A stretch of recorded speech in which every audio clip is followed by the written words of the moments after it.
The sound of shattering glass can end more than just porcelain. It can destroy a life. When Clara Bennett's trembling hands let go of a priceless vase on Christmas Eve, she didn't just break an antique, she broke her only chance at survival.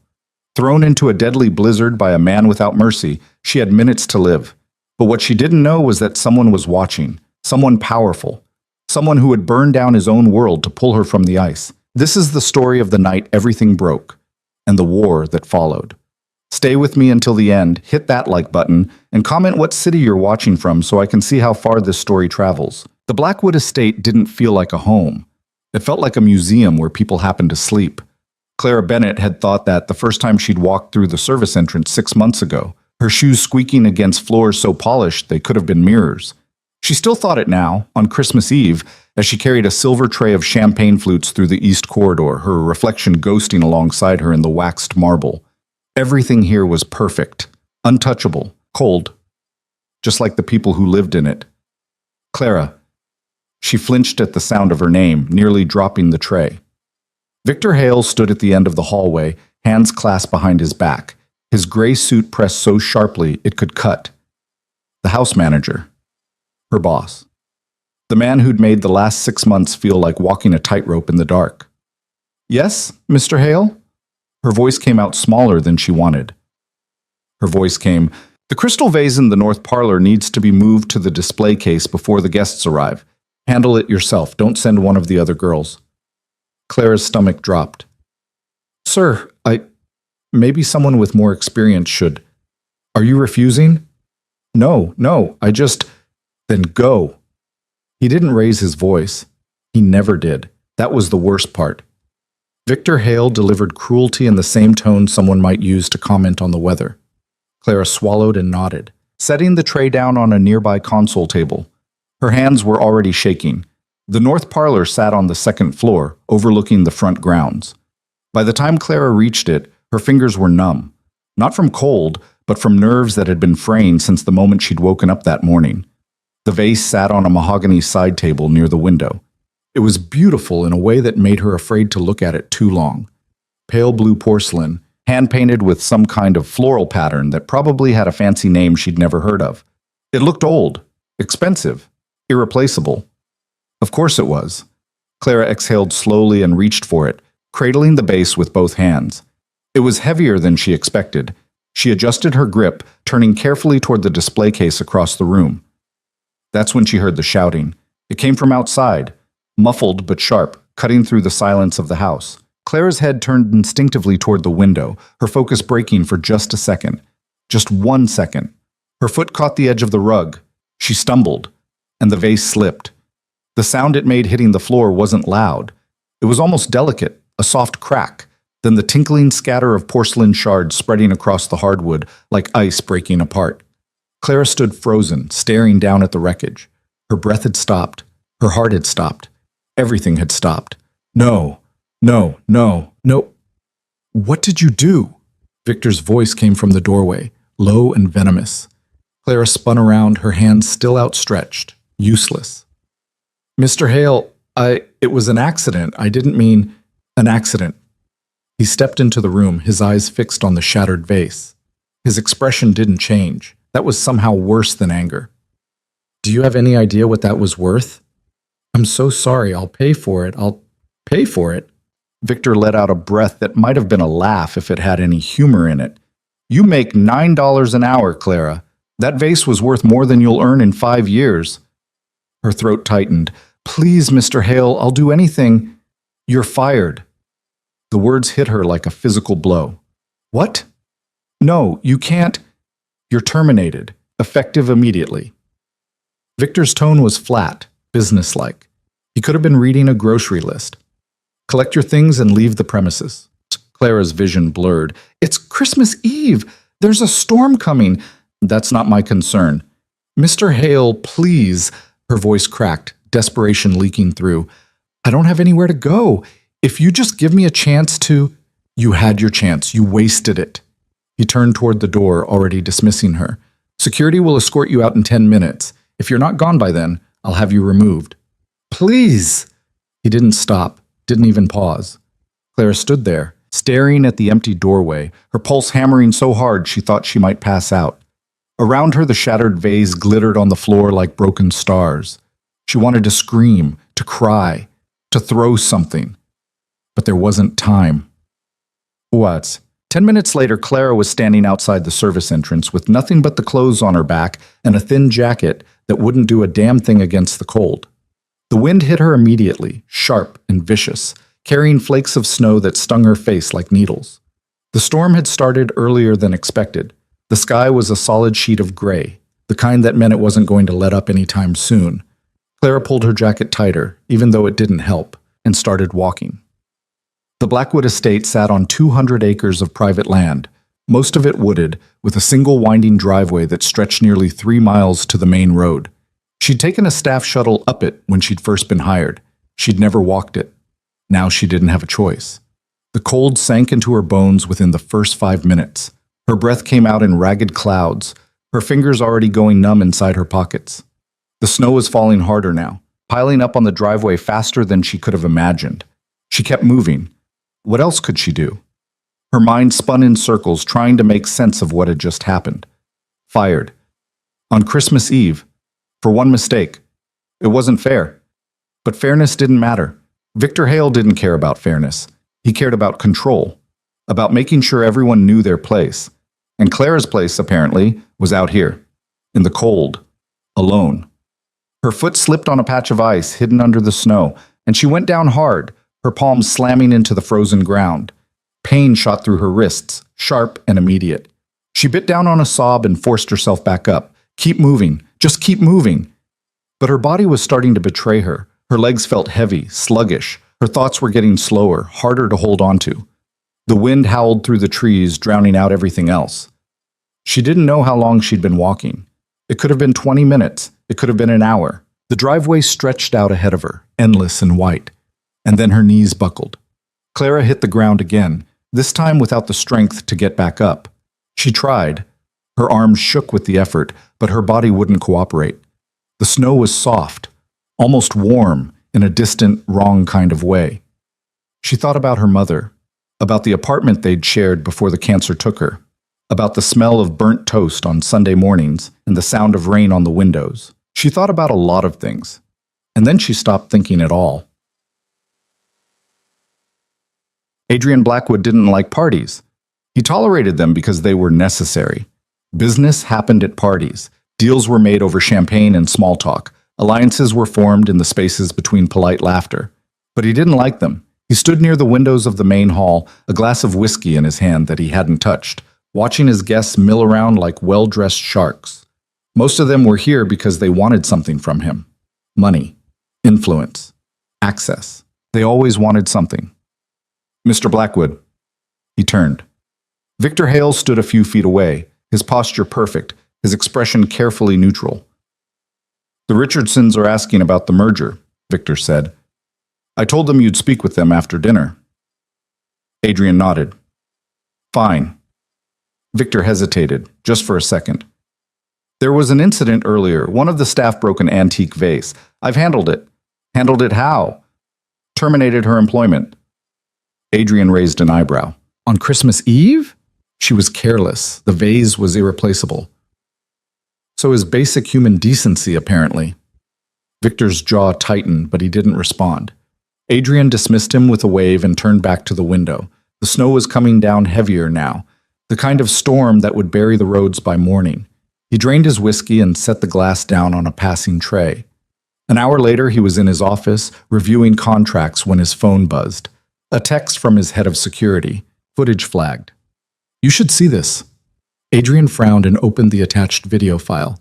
It was security footage from the East Corridor. Timestamp 6:47 p.m. The video showed Clara, he remembered her vaguely, one of the younger maids, carrying a tray of glasses. Then it cut to the north parlor. She was holding the vase, turning carefully. And then she stumbled. The vase fell. Adrian watched Victor enter the room, watched the conversation play out in silence, watched Clara's face crumple as Victor delivered the news. And then he watched her walk out into the storm.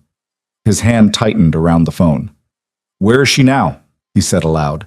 The security chief's voice came through the speaker. Unknown, sir. She left on foot approximately 90 minutes ago. But 90 minutes. In a blizzard. On foot. Adrian was already moving before he'd made the conscious decision to do so. He grabbed his coat from the back of his chair and headed for the door, his pulse kicking up in a way it rarely did. Sir? The security chief sounded confused. Do you want me to send someone? No. He ended the call and took the stairs 2 at a time. The cold hit him the second he stepped outside, brutal and immediate. The wind tore at his coat, and the snow was so thick he could barely see 10 feet ahead. Adrian didn't stop. He took one of the estate's SUVs, the engine roaring to life as he peeled down the driveway, headlights cutting through the white curtain of the storm. His mind was moving faster than the vehicle. 90 minutes. In this weather. On foot. She wouldn't make it. He pushed the thought away and focused on the road, or what he could see of it. The snow had already covered most of the driveway, turning it into a guessing game of where the pavement ended and the ditches began. His headlights swept over something dark. Adrian slammed on the brakes. The SUV skidded to a stop, and he was out of the vehicle before it had fully settled, his boots crunching through the snow. She was lying beneath a tree, half buried in white, her body curled in on itself. Clara. No response.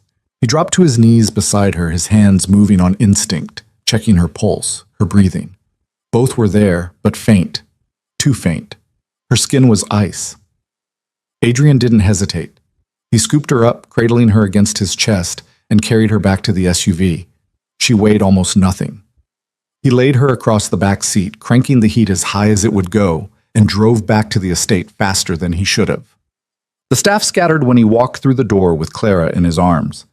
Get Dr. Wells, Adrian snapped at the nearest person. Now.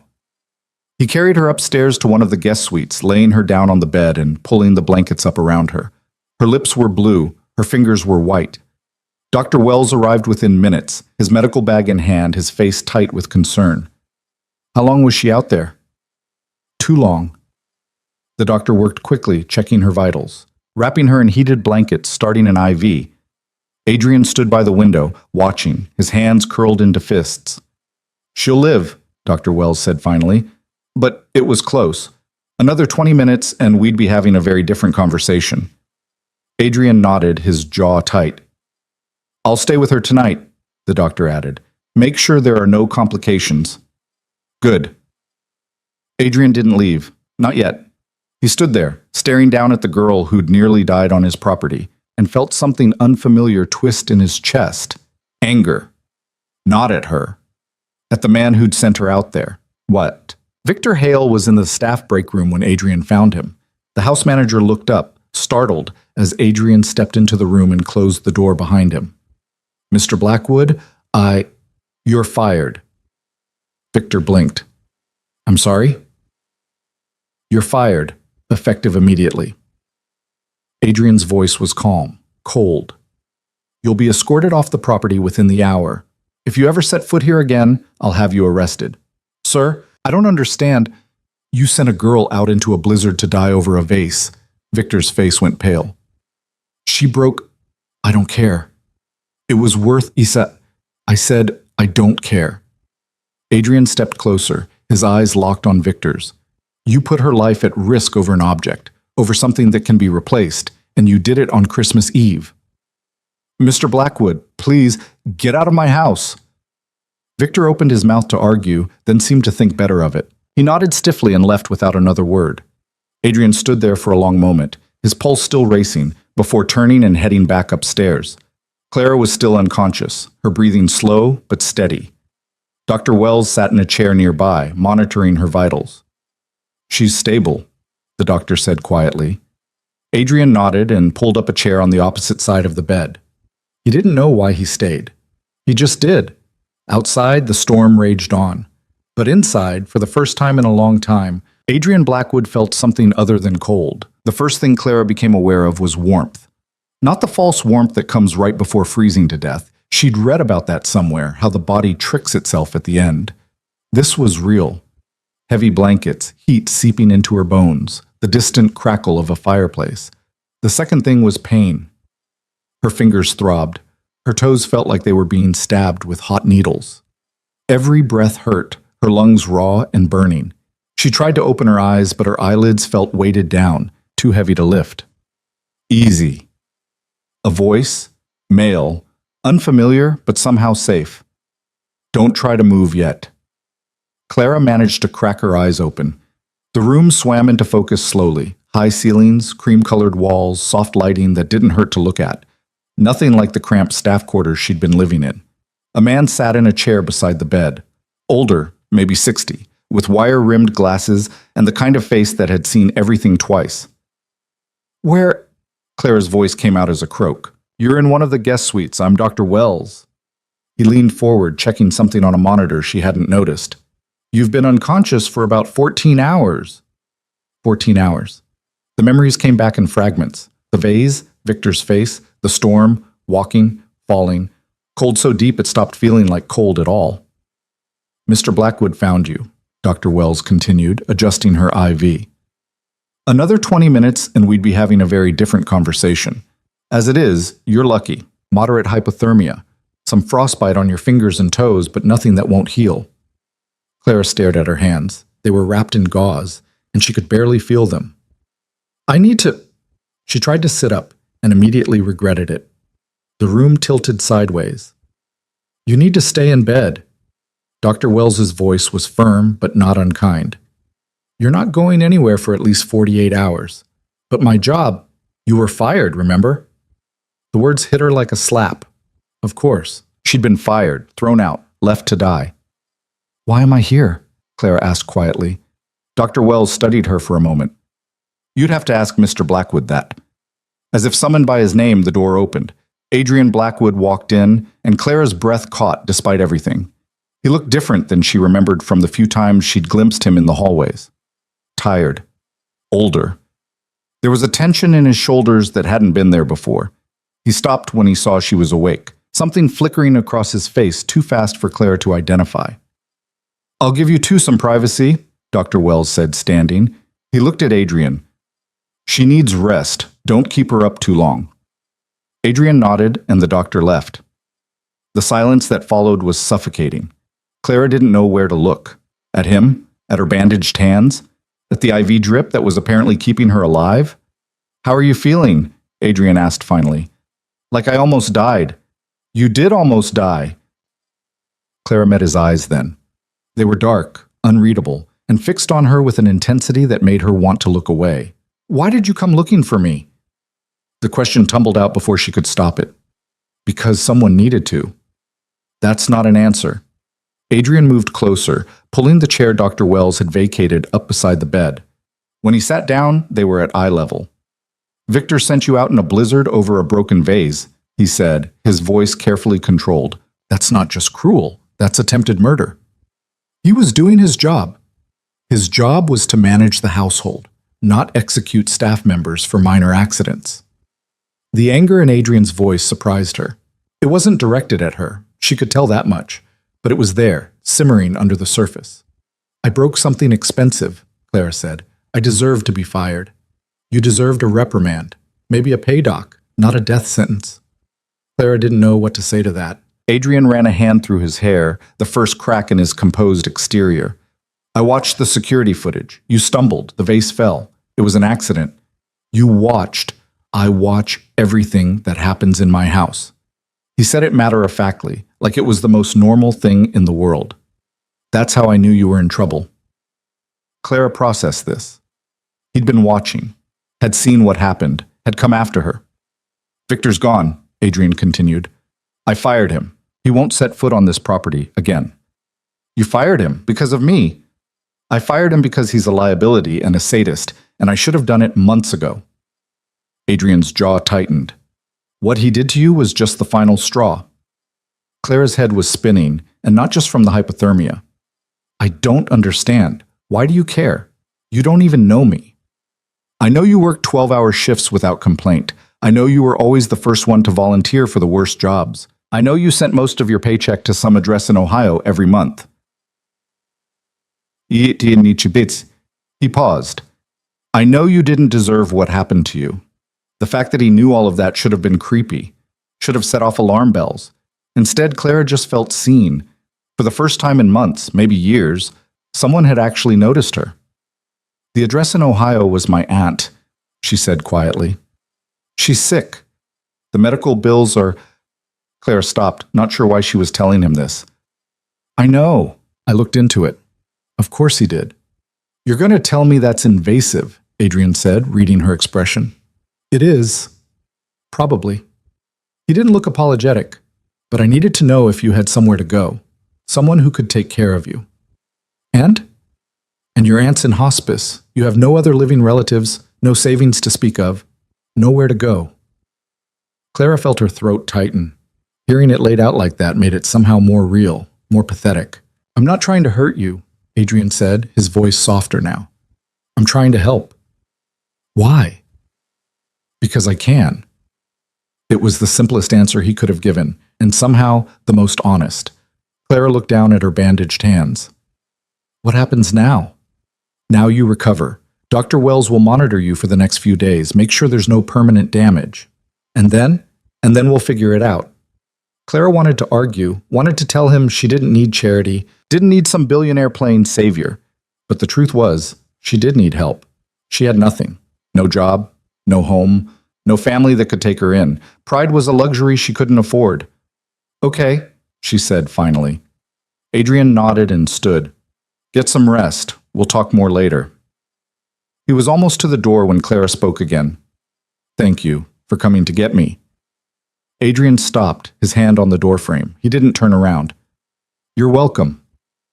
Then he was gone, and Clara was alone with her thoughts and the steady beep of the heart monitor. She should have been relieved, grateful, happy to be alive. Instead, she just felt lost. The next 2 days passed in a blur of sleep and medical checks and meals brought to her room by staff members who wouldn't quite meet her eyes. Clara didn't know if they'd been told what happened, but she could feel their curiosity and their judgment in equal measure. The former maid, now sleeping in a guest suite. It didn't sit right. Dr. Wells was pleased with her progress. The frostbite was healing better than expected. Her core temperature had stabilized. She could move her fingers without too much pain. "You're young and healthy," he told her on the third morning. "That works in your favor." "When can I leave?" Dr. Wells raised an eyebrow. "Leave? I can't stay here forever." "That's something you'd need to discuss with Mr. Blackwood." Of course it was. Adrian had visited twice since that first conversation, once to check on her recovery, once to bring her laptop so she wouldn't be bored. Both times he'd been polite but distant, like he was checking an item off a list. Clara didn't know what to make of him. On the fourth day, Dr. Wells declared her well enough to move around, and Clara nearly cried with relief. Being confined to bed had been slowly driving her insane. She ventured out of the guest suite carefully, still wearing the pajamas someone had left for her, silk, probably worth more than her entire wardrobe had been. The hallways were quiet. Most of the staff would be working in other parts of the estate. Clara found herself drawn to the main staircase, the one she'd descended 1,000 times carrying trays and linens and whatever else needed moving. It looked different from this angle. "You shouldn't be up yet." Clara spun around.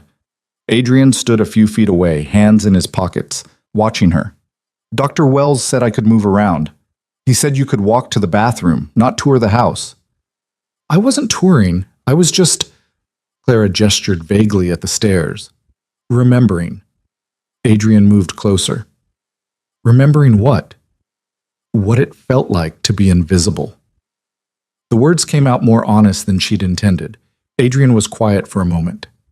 "You were never invisible." "Yes, I was. That was the point. Good servants don't get noticed." "I noticed you."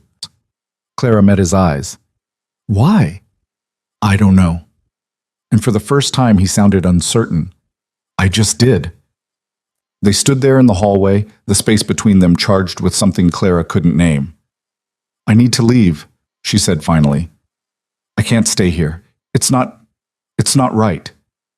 "Where will you go?" "I'll figure it out. There are shelters, programs. I'll find something." "Or you could stay." Clara shook her head. "I can't be your charity case.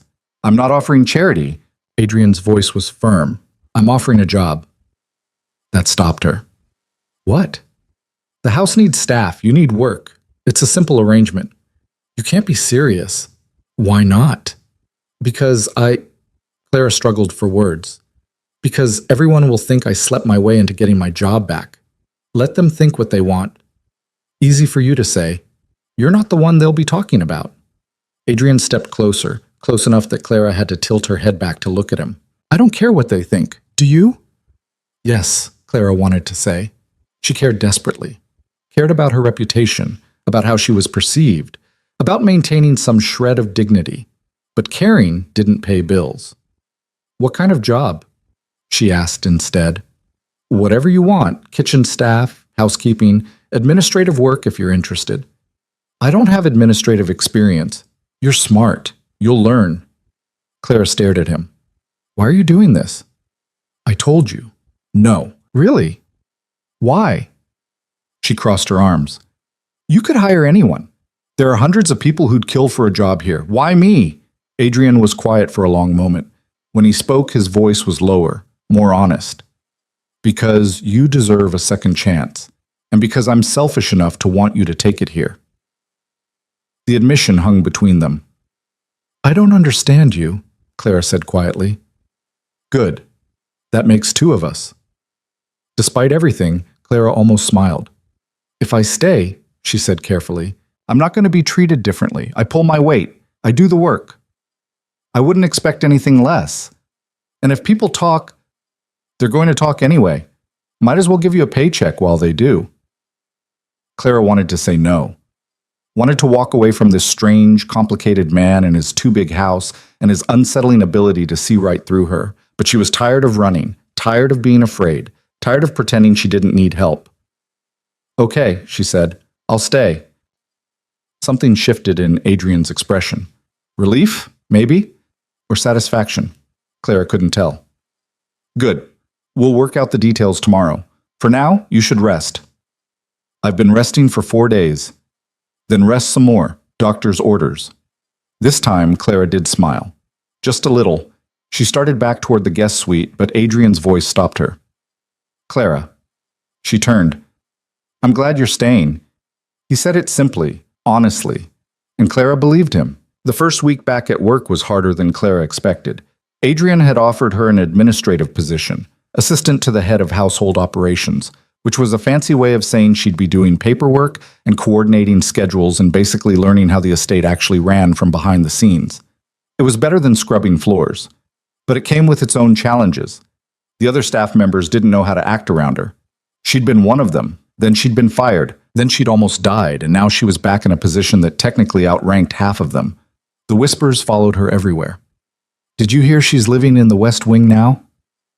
Blackwood must really like her. I give it 3 months before... Clara learned to tune it out, mostly. Her new supervisor was a woman named Margaret Torres, who'd been running the estate's operations for 15 years and didn't suffer fools.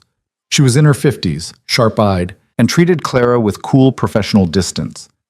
I don't care how you got this job, Margaret said on Clara's first day. I care whether you can do it. Understand? Yes, ma'am. Don't call me ma'am, Margaret's fine. Clara nodded. You'll be handling staff schedules, coordinating with vendors, and managing the household accounts. It's a lot of information to absorb.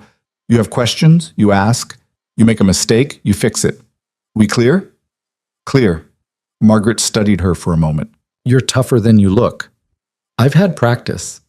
Something that might have been approval flickered across Margaret's face. Good. You'll need it. She wasn't wrong. The learning curve was brutal. Clara spent her days buried in spreadsheets and vendor contracts and staff requests, her brain constantly on the edge of overload.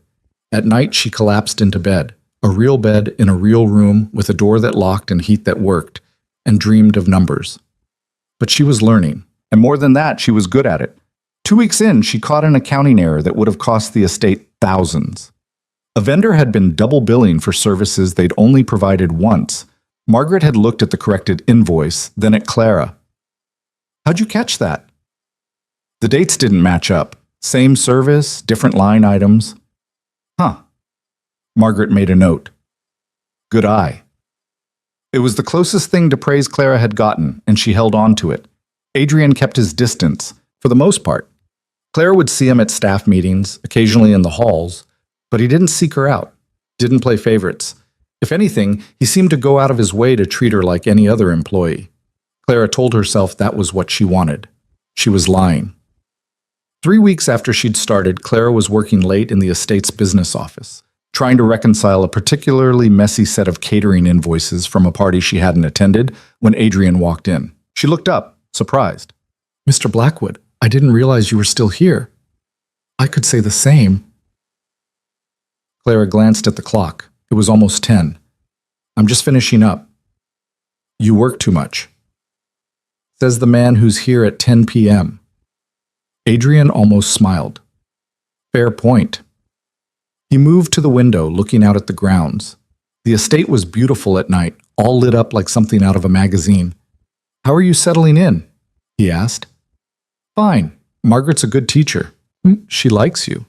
She has a funny way of showing it. Margaret doesn't waste time on people she doesn't think can handle the job. The fact that she's hard on you means she thinks you're worth the effort." Claire saved her work and closed her laptop. "Is that how you operate too?" "What do you mean?" "Being hard on people you think are worth it." Adrian turned to look at her. "I haven't been hard on you. You've barely spoken to me in 3 weeks. I'm giving you space, letting you find your footing. Or avoiding me." The words came out sharper than Clara intended. Adrian's expression didn't change. "Why would I avoid you?" "I don't know. You tell me." The silence stretched between them, taut and uncomfortable. Finally, Adrian sighed. "I'm trying to do the right thing." "Which is?" "Not making this more complicated than it already is."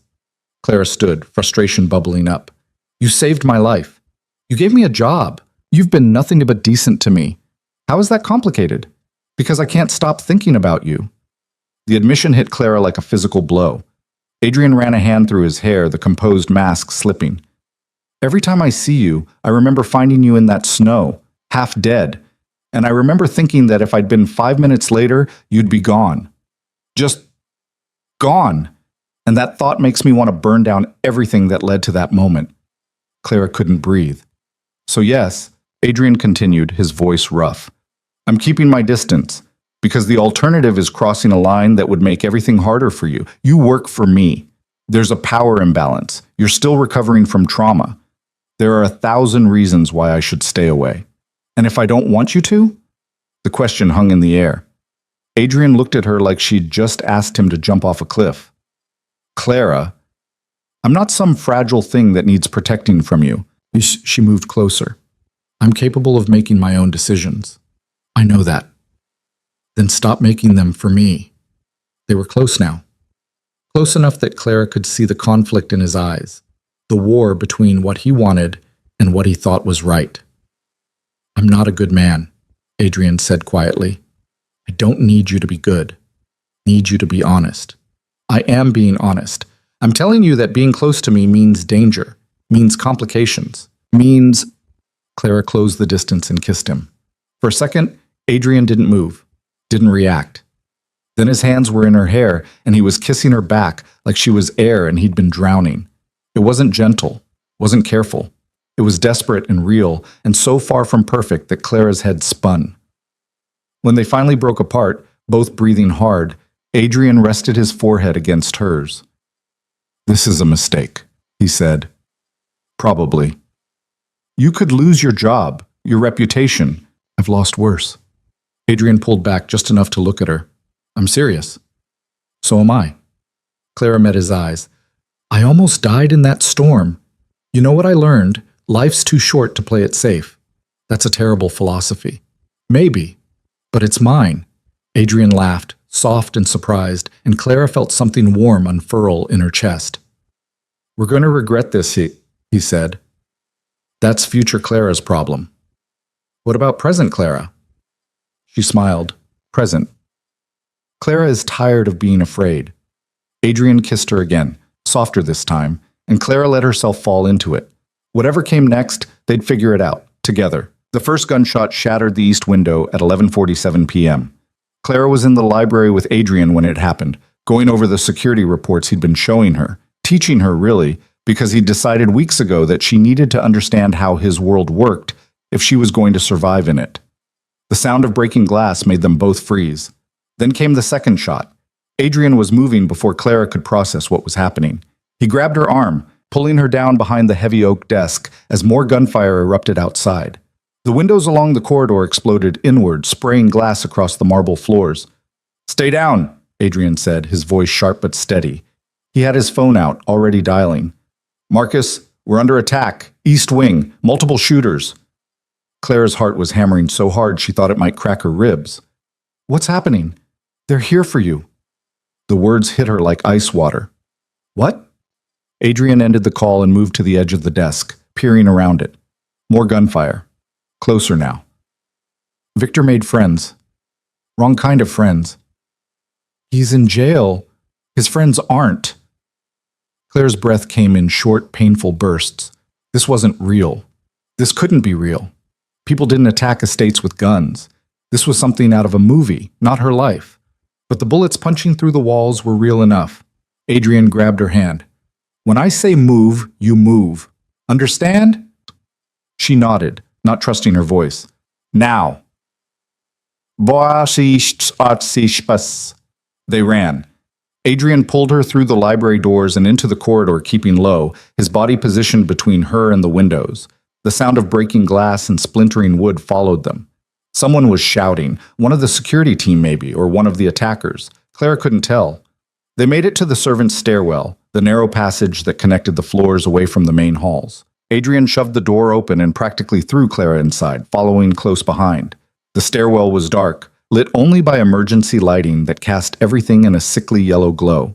Their footsteps echoed against the concrete walls as they descended, Adrian's hand still gripped around hers. "Where are we going?" Clara gasped. "Safe room, basement level." Another explosion rocked the building, not gunfire this time, something bigger. The walls shook, dust raining down from the ceiling. Clara stumbled, and Adrian caught her, keeping her upright. They hit the basement level, and Adrian led her down a corridor she'd never seen before, past storage rooms and mechanical equipment, until they reached a door that looked like it belonged in a bank vault. Adrian pressed his palm against a scanner. The lock disengaged with a heavy clunk. The safe room was exactly what it sounded like. Reinforced walls, no windows, stocked with supplies, and enough technology to run a small command center. Monitors lined one wall, showing security feeds from around the estate. Clara stared at the screens. Armed men in tactical gear were moving through the grounds, at least a dozen of them. She could see muzzle flashes, see Adrian's security team engaging them, see the chaos unfolding in real time. "Oh God," she whispered. Adrian was already at the monitors, pulling up different angles, his jaw tight. "Marcus has them contained to the east grounds. They're not getting inside." "They're already inside. We heard them. That was suppressive fire. They're trying to draw us out." He turned to face her, his eyes hard. "This isn't random, Clara. They planned this. They know the layout. They know where you'd be." Clara's legs felt weak. She sank into one of the chairs, her hands shaking. "Why me? I'm nobody. You're not nobody to me." The words came out flat, matter of fact, but they hit Clara like a freight train. She looked up at him, this man who'd saved her life, who'd upended his entire household for her, who was now standing in a bunker while people tried to kill them both.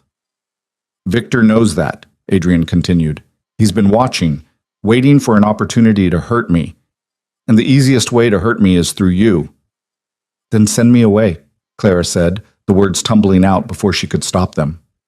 "Send me somewhere safe, somewhere far from here. You don't need—" "No."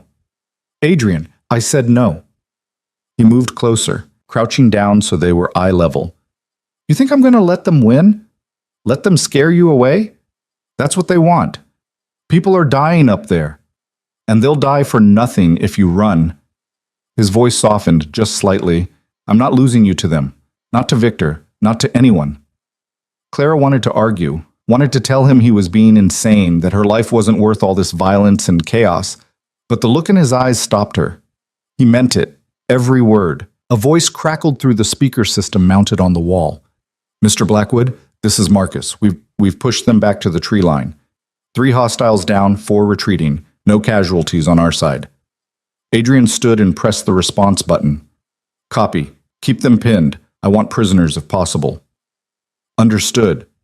Clara stared at him. "Prisoners?" I need to know who sent them. Who's funding this?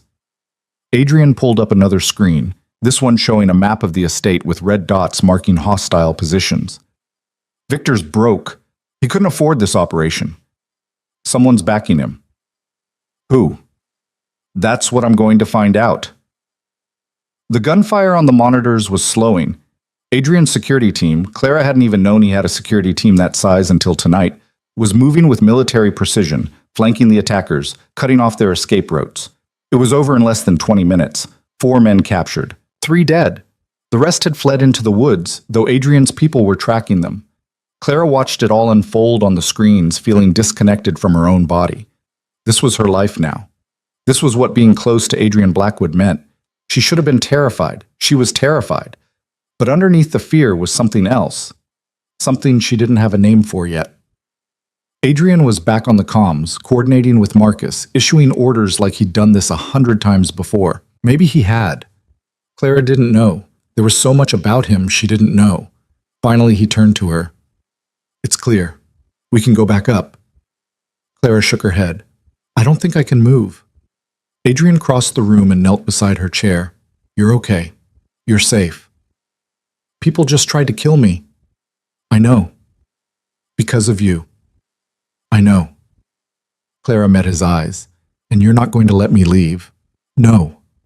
She should have been angry, should have screamed at him, told him he was being controlling and paranoid and insane. But she wasn't angry, she was just tired. What happens now, she asked quietly. Now we end this. Adrian helped her to her feet and led her back through the basement, up the stairs, into the main house. The damage was worse than Clara had expected. The east wing looked like a war zone, shattered windows, bullet holes in the walls, furniture overturned. Staff members were already starting to clean up, their faces pale but determined. Marcus met them in the main hall. He was a broad-shouldered man in his 40s with a scar running down his left cheek and the kind of presence that suggested he'd seen worse than tonight. 4 in custody, he reported. Local police are en route, but I figured you'd want to talk to them first. Where are they? East Garage. Adrian nodded and turned to Clara. Go upstairs. Lock the door. I'll come get you when this is done. I want to come with you. Clara, I want to see them. She didn't know where the words came from, but once they were out, she meant them. They came here to kill me. I want to see who they are. Adrian studied her face for a long moment. Then he nodded. Stay behind me. The East Garage had been converted into a makeshift holding area. The 4 captured men were zip-tied to chairs, Marcus's team standing guard. They were young, mid-20s maybe, and they looked scared. Good, Clara thought. They should be scared. Adrian walked up to the closest one, his hands in his pockets, his expression neutral. Who hired you? The man said nothing. I'm going to ask one more time, then I'm going to stop being polite. Adrian's voice was calm, almost friendly. Somehow that made it more terrifying. Who hired you? Still nothing. Adrian sighed and pulled out his phone. He made a call. Yeah, it's me. I need 4 transfer orders. Maximum security. Tonight. He paused. Because I have 4 attempted murderers who don't want to cooperate, and I'm done playing games. One of the men broke. Wait, okay? It was some guy named Hale, Victor Hale. He reached out to us through a contact, said he'd pay 20 grand each if we grabbed the girl. Grabbed? He wanted her alive, said you'd pay to get her back. Clara felt sick. Who's the contact? Adrian pressed. I don't know his name, we just called him Z. He set up the whole thing. Adrian looked at Marcus. Z? Marcus's expression darkened. Zachariah Cross, arms dealer, operates out of the docks. I know who he is.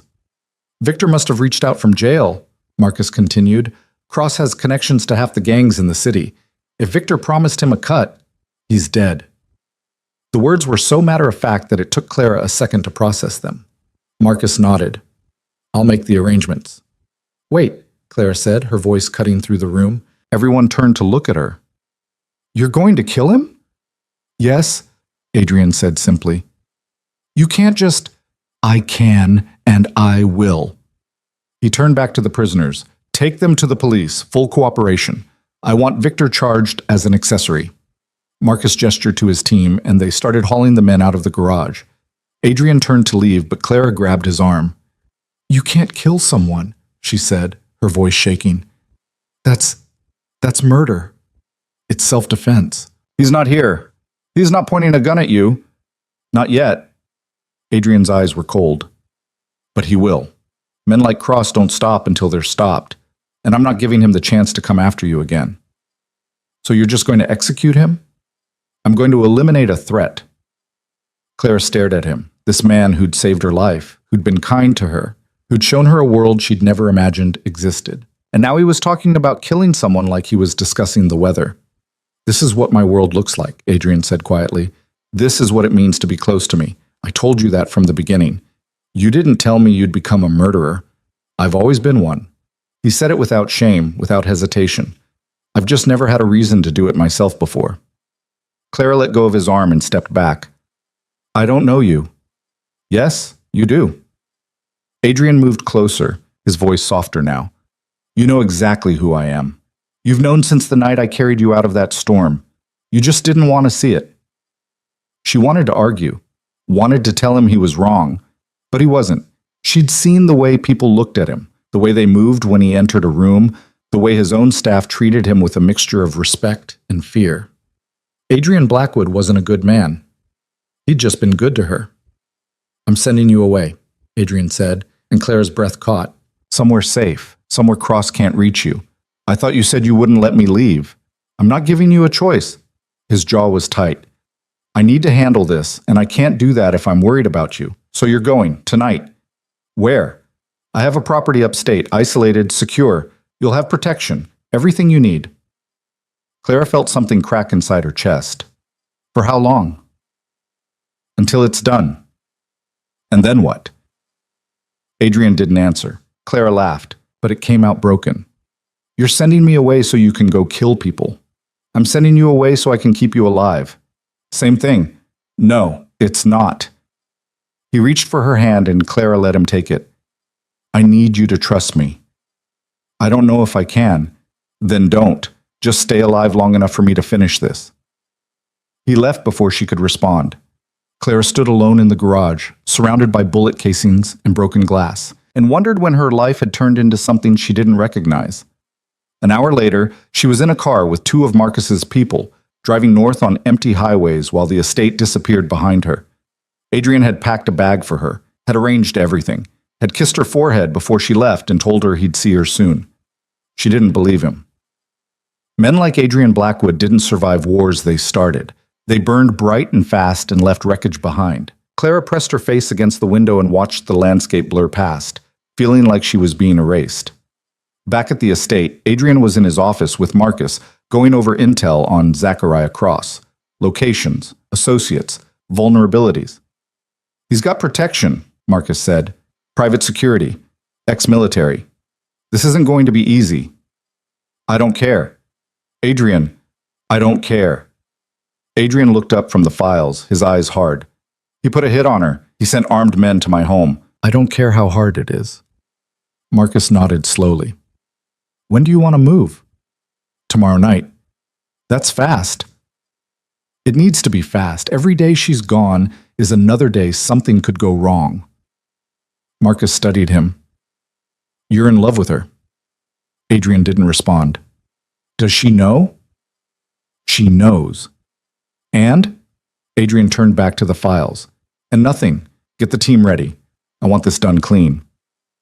Marcus left, and Adrian sat alone in the dark office, staring at the security feed that showed an empty driveway where Clara's car had disappeared hours ago. He'd made a lot of calls in his life. Business calls. Calls that had ruined competitors, destroyed companies, ended careers. This was different. This was personal. And Zachariah Cross was going to learn what that meant. Across the city, in a warehouse near the docks, Victor Hale sat in a folding chair with his hands cuffed behind his back. Cross paced in front of him, smoking a cigarette, his face shadowed in the dim light. They took 4 of my guys, Cross said. 4. And you promised this would be simple.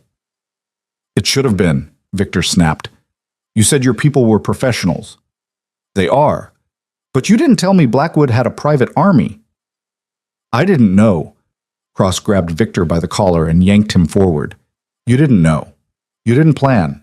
You wasted my time and my resources on some revenge fantasy, and now Blackwood's going to come for both of us. Then run, Victor spat. Get out of the city. I don't care. Oh, I'm running. Cross let go and stepped back. But you're not. Victor's eyes widened. What? You're the bait. Cross smiled, cold and sharp. Blackwood wants blood. I'm going to give him yours and hope it buys me enough time to disappear. You can't. I already did. Cross turned and walked toward the warehouse exit. Two of his men stayed behind, watching Victor with dead eyes. Wait, Victor shouted. You can't just leave me here. Cross! Cross! The warehouse door slammed shut. Victor sat in the dark, his breath coming in ragged gasps, and realized for the first time in his life that he'd miscalculated. Badly. Somewhere upstate, Clara lay awake in a bed that wasn't hers, in a house that didn't feel real, listening to the wind howl outside. The guards had done a sweep. Everything was secure. She was safe. She didn't feel safe. She felt like she was waiting. For what? She didn't know. But something was coming. Something that would change everything again. 3 days passed like years. Clara spent them in the upstate house, a modern fortress of glass and steel tucked into the mountains where cell service barely existed, and the only sounds were wind and silence. The guards rotated shifts but never spoke to her beyond necessary pleasantries. She had books, a television, access to anything she could want, except answers. Adrian hadn't called, hadn't sent word. The guards claimed they didn't know anything, and Clara believed them. Whatever was happening back in the city, it was happening without her. She hated it. On the fourth morning, she woke to find Marcus sitting in the kitchen, drinking coffee like he'd been there for hours. Clara stopped in the doorway, her heart jumping. What happened? It's over. 2 words. That's all he gave her. Clara moved closer, gripping the back of a chair. What does that mean? Where's Adrian? Handling the cleanup. Marcus set his mug down. Cross is dead. So are most of his people. The ones who aren't are in federal custody. Clara's knees went weak. She sat down hard. And Victor? Alive. Barely. Marcus's expression was unreadable. He's facing multiple charges, conspiracy, attempted murder. He'll die in prison. Did Adrian... She couldn't finish the sentence. Kill Cross? Yes. Marcus said it like he was reporting the weather. Justified self-defense, legally speaking. Cross fired first, Adrian fired last. Clara put her head in her hands. She'd known it would happen. Had known from the moment Adrian sent her away that he was going to do exactly what he'd promised. But knowing and hearing were different things. He wants you to come home, Marcus said. Clara looked up. Home? The estate. He's waiting for you. She should have felt relieved. Should have felt something other than this hollow ache in her chest. What if I don't want to go back? Marcus studied her for a long moment. Then I'll take you wherever you want to go. No questions asked. Clara believed him. Marcus seemed like the kind of man who kept his word. She thought about it, really thought about it. She could leave, could disappear. Start over somewhere far away from Adrian Blackwood and his world of violence and control. She could be free. But freedom wasn't what she wanted anymore. Take me back, Clara said quietly. The drive took 4 hours. Clara watched the landscape change from mountains to suburbs to city, her stomach tightening with every mile. Marcus didn't try to make conversation, and she was grateful for that. When they finally pulled through the estate gates, Clara's breath caught. The east wing had been repaired, the windows replaced, the bullet holes patched. If she hadn't known what happened, she never would have guessed the place had been a war zone less than a week ago. Adrian was waiting on the front steps. He looked tired, older somehow, even though only days had passed. There was a bandage on his left hand and a bruise along his jaw that hadn't been there before. The car stopped, and Clara got out before Marcus could open the door for her. Adrian didn't move, just watched her walk toward him, his expression carefully neutral. They stood there for a moment, 3 feet apart, the space between them feeling like miles. You came back, Adrian said finally. I didn't have anywhere else to go. It was a lie, and they both knew it. Adrian's jaw tightened. Clara, did you kill him yourself? The question hung in the air between them. Yes. Clara nodded slowly. She didn't know what she'd expected. Maybe some kind of excuse, some justification, but Adrian didn't offer one. He had a gun to Victor's head when we found them. Adrian continued, his voice flat. Was going to execute him, use it as leverage. I didn't give him the chance. So you shot him? Yes. And you don't feel bad about it? Adrian's eyes met hers. No. Clara laughed, but it came out broken. You're a monster. I know. And you don't care. I care about you. He said it simply, honestly. Everything else is just noise. Clara wanted to be angry, wanted to scream at him, tell him he was insane, that caring about someone didn't justify murder. But she was so tired of being angry. I should leave, she said instead. I should get as far away from you as possible. You should, but I won't. Adrian's expression cracked, just slightly. Why not? Because I'm as broken as you are. The words came out raw, scraped from somewhere deep inside her. Because I spent 3 months in that house terrified of Victor, of losing my job, of ending up on the street, and you saved me, not just from the storm, from all of it. That doesn't mean I love you. The words stopped him cold. Clara hadn't meant to say them, hadn't even realized she was going to until they were already out. But now that they were, she couldn't take them back, and she didn't want to. I love you, she said again, steadier this time. Even though you terrify me, even though your world is violent and dangerous and wrong, I love you. Adrian closed the distance between them in 2 steps and kissed her. It wasn't gentle, wasn't sweet. It was desperate and fierce and tasted like relief. When they finally broke apart, Adrian rested his forehead against hers, his hands framing her face. I'm not a good man, he said quietly. I know. I'll hurt people who threaten you. I won't apologize for it. I know. And I'll never let you go. Clara smiled, sad and true. I know that too. They stood there on the steps while the sun set behind them, 2 broken people holding on to each other like lifelines.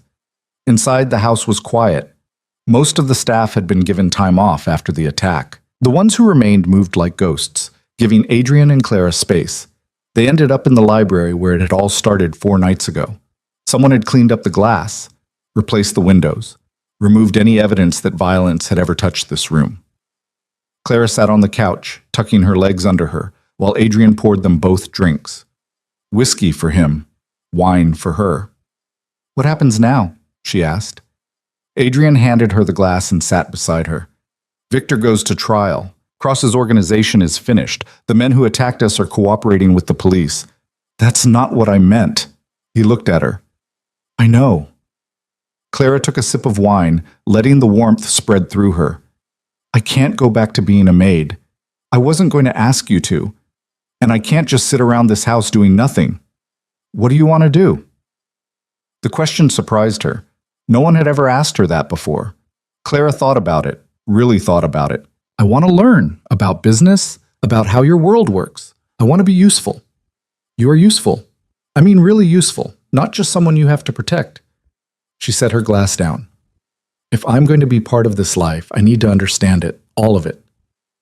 Adrian was quiet for a moment, then he nodded. All right, all right. I'll teach you everything, the business, the contacts, the strategies. He paused. It won't be easy. Nothing about this has been easy. He almost smiled at that. Over the next weeks, Adrian kept his word. He brought Clara into meetings, showed her contracts, explained deals. The learning curve was brutal, but Clara absorbed it like she was starving. She learned that Adrian's wealth came from real estate development, but his power came from information. He knew things about people, their secrets, their weaknesses, and he used that knowledge like currency. She learned that most of his business associates feared him more than they respected him, that he'd built his empire on calculated risks and ruthless efficiency. She learned that the man who'd carried her out of a blizzard was the same man who'd once bankrupted a competitor for undercutting him on a deal. And somehow, knowing all of it, she loved him more. Not because he was good, but because with her, he tried to be. One evening, about 6 weeks after the attack, they were in Adrian's office reviewing acquisition proposals when his phone rang. He glanced at the screen and frowned. I need to take this. Clara nodded and turned back to the documents while Adrian stepped into the hallway. She didn't mean to eavesdrop, but the office door hadn't closed all the way, and Adrian's voice carried. I told you not to call this number. No, the answer is still no. I don't care what the board thinks, because she's not negotiable. Clara's attention sharpened. My personal life is not up for discussion, Adrian continued, his voice hardening. If they have a problem with it, they can find a new CEO. Yes, I'm serious. Then let them try. He ended the call and stood there for a moment before coming back inside. Clara looked up. Everything okay? Fine. Adrian. He sighed and sat down across from her. The board thinks you're a liability. They want me to distance myself from you publicly. For the company's image. Clara's stomach dropped. What did you tell them? That they can go to hell? Despite everything, she laughed. You can't talk to your board like that. I can do whatever I want. I own controlling interest. Still, Clara. He leaned forward, his eyes intense. I didn't fight to keep you alive just to hide you in the shadows because some executives in suits think you're not good enough. They might be right. They're not. Clara wanted to believe him, wanted to believe that love was enough to bridge the gap between who she was and who she'd need to become to exist in his world.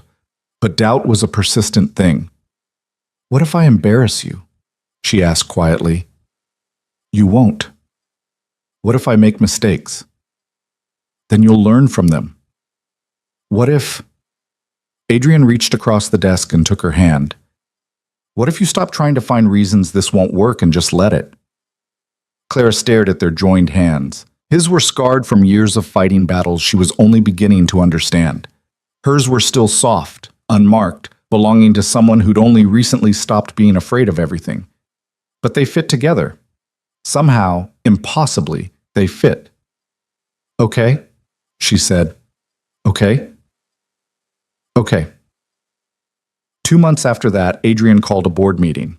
Clara wasn't invited, but she watched from his office via video feed as he stood at the head of the conference table and addressed 15 of the most powerful people in the city.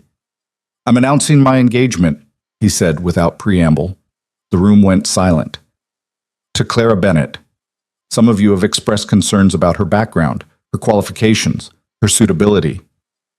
Adrian's voice was cold, clinical. I don't care. The engagement is not up for debate. Neither is her role in this company moving forward. One of the older board members spoke up. Adrian, we understand you have personal feelings, but the shareholders answer to me, as do all of you. He let that sink in. Claire will be taking a position as my executive assistant effective immediately. She'll have full access to all company operations and my complete authority to act on my behalf. Another voice, a woman this time. That's highly irregular. So is attacking a board member's personal life. Yet, here we are. The woman fell silent. If anyone has an objection, Adrian continued, you're welcome to resign. I'll have your shares bought out by end of business tomorrow. No one moved. Good. Meeting adjourned.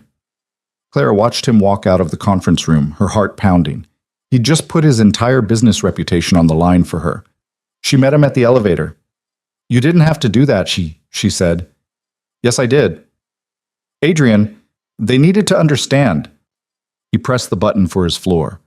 You're not some temporary distraction. You're permanent, and they're going to treat you accordingly. The elevator doors closed, sealing them in. Clara looked at their reflection in the polished brass. Adrian in his suit, every inch the powerful executive. Her in a dress she still wasn't quite comfortable wearing, trying to look like she belonged. They didn't look like they fit, but they did. When did you decide, Pune, she asked, that you wanted to marry me? Adrian was quiet for a moment. The night I found you in the snow. I didn't know it then, but looking back, I think I decided the moment I picked you up. That's insane. Probably.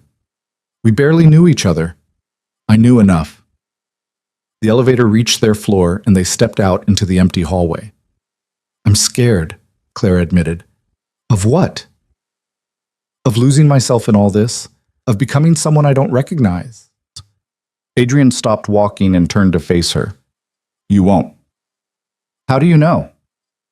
Because I fell in love with who you are, not who I could turn you into. He touched her face, gentle in a way that still surprised her. You're allowed to change, grow, become stronger, but you're also allowed to stay exactly who you've always been. Clara felt tears prick her eyes. What if I'm not strong enough for this? You walked 3 miles through a blizzard and survived. You lived through an armed attack. You looked me in the eye and called me a monster, and then said you loved me anyway. Adrian smiled, soft and real.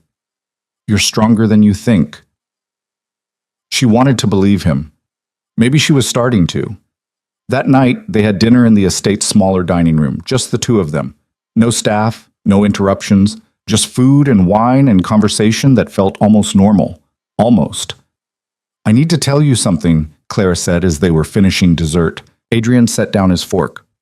All right, I'm not doing this because I need you. She chose her words carefully. I'm doing this because I want to. There's a difference. I know. Do you? Because sometimes I think you see me as something you saved, something you need to protect. You're not wrong, Adrian admitted. I do want to protect you, but that doesn't mean I think you're weak. Then what do you think I am? He considered the question. Brave, stubborn, smarter than you give yourself credit for. He paused. Mine. The possessiveness in that last word should have bothered her. It didn't. Yours, Clara agreed. She stood and walked around the table, sitting in his lap, her arms around his neck. Adrian pulled her closer, his hands settling on her waist. I'm going to make mistakes, Clara said. In business. In this life. I'm going to embarrass you sometimes. Probably. And you're going to be controlling and overprotective and impossible. Definitely. But we're going to make this work. It wasn't a question. Adrian kissed her, slow and deep, and when they broke apart, he rested his forehead against hers. Yeah, he said quietly. We are. Outside, snow began to fall. Soft and gentle this time, nothing like the storm that had nearly killed her all those months ago.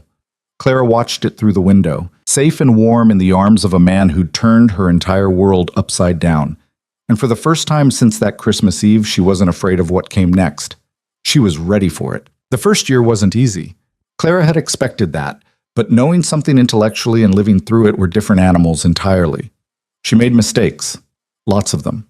In her third week as Adrian's executive assistant, she accidentally forwarded a confidential acquisition proposal to the wrong email chain. Adrian had to spend 2 hours doing damage control while Clara sat in his office feeling like she might throw up. It happens, he'd said afterward, but she could see the tension in his jaw.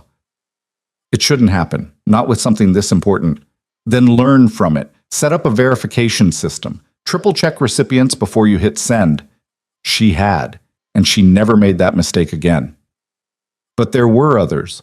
She froze during her first board presentation, forgot the name of a major investor at a gala, and once called a Japanese business partner by the wrong honorific, nearly derailing a multi-million-dollar deal. Each time, Adrian stood beside her, not covering for her mistakes, but letting her own them and fix them. You're not going to be perfect, he told her one night after a particularly brutal day where she'd mixed up 2 different contract terms in front of the legal team. No one is, but you're going to be better tomorrow than you were today.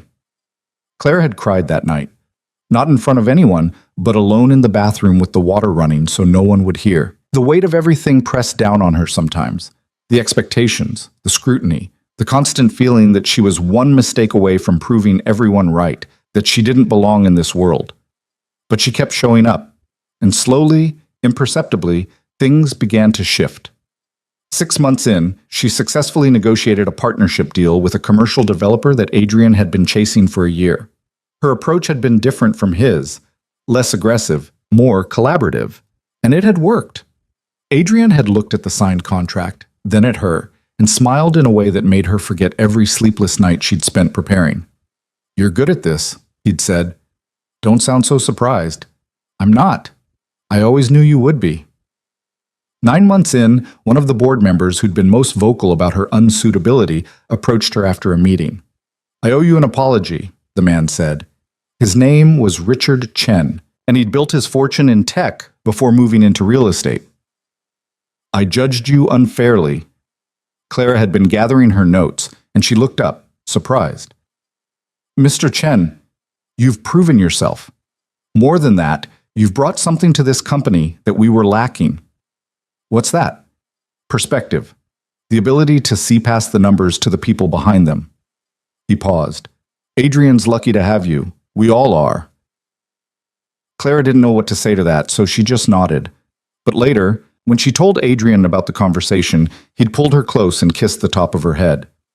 Told you, he murmured. Told me what? That you were stronger than you thought.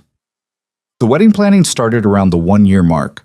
Clara had assumed it would be a massive affair, hundreds of guests, elaborate decorations, the kind of society wedding that filled magazines and made headlines. But when they sat down to actually plan it, Adrian had other ideas. What do you want? He asked. They were in the library again, the room that had become their unofficial planning space for everything important. What do I want? Clara repeated. It's not just about what I want. Yes, it is. Adrian, you have business associates, investors, people you need to invite. I don't need to do anything. He set down the wedding planner's portfolio they'd been reviewing. This is our wedding, not a networking event. Clara looked at him. You really don't care about any of that. I care about you. The rest is just noise. So they planned something smaller, more intimate. 75 guests instead of 300. The estate instead of some massive venue. Winter instead of spring, because Clara had decided she wanted to reclaim the season that had almost killed her. Are you sure? Adrian had asked when she suggested December. I'm sure. I want to look at snow and not feel afraid anymore. The preparations took on a life of their own. Clara's role in the company had grown enough that she had actual responsibilities now, and balancing work with wedding planning was its own kind of chaos. But it was good chaos. The kind that came from building something rather than running from something.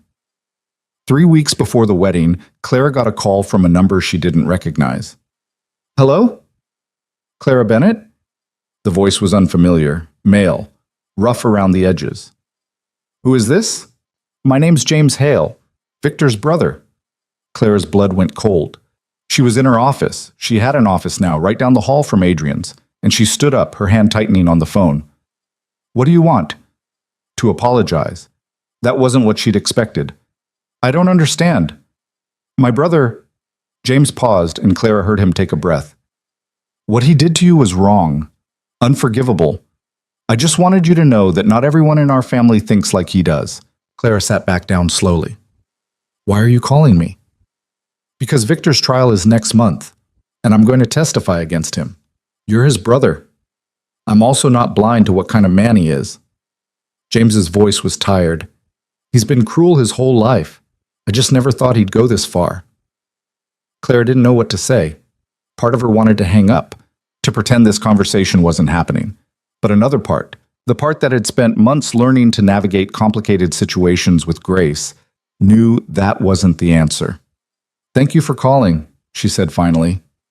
I appreciate you telling me.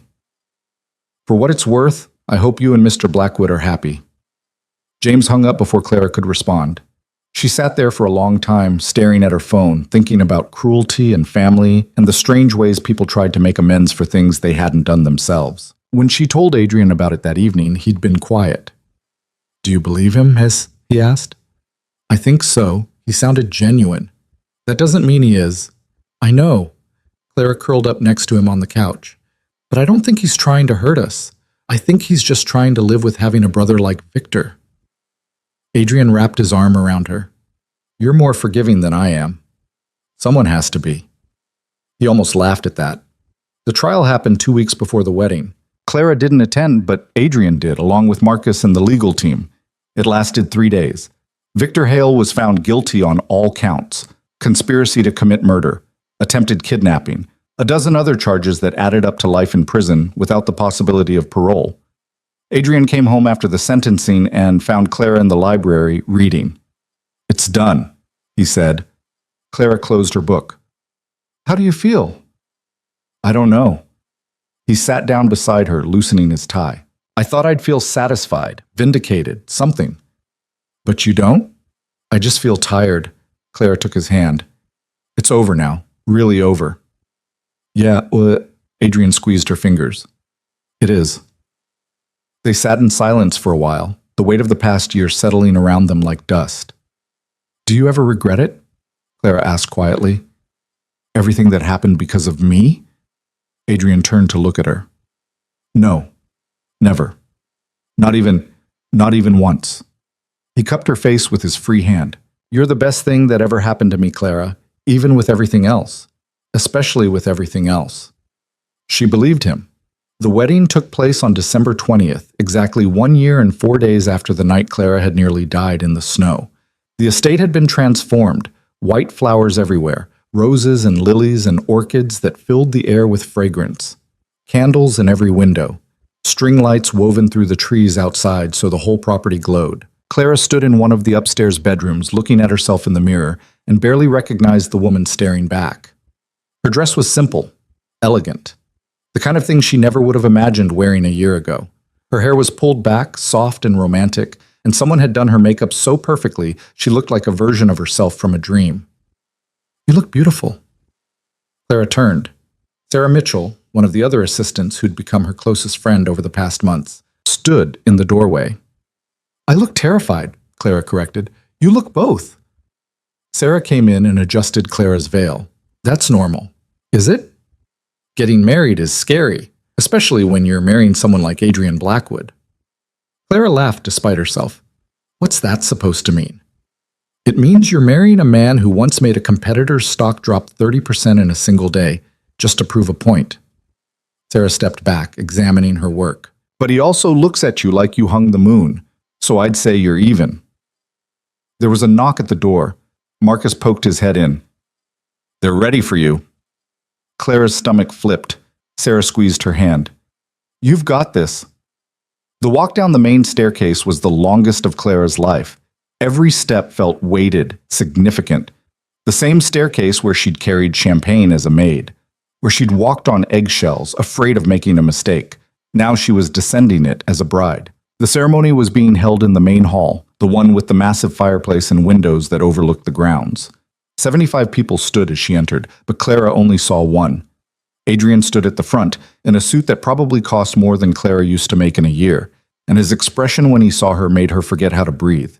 He looked at her like she was the only person in the world, like she'd always been the only person in the world. Clara made it down the aisle without tripping, which felt like a minor miracle given how shaky her legs were. Adrian took her hand when she reached him, and his fingers were steady and warm. Hi, he said quietly. Hi.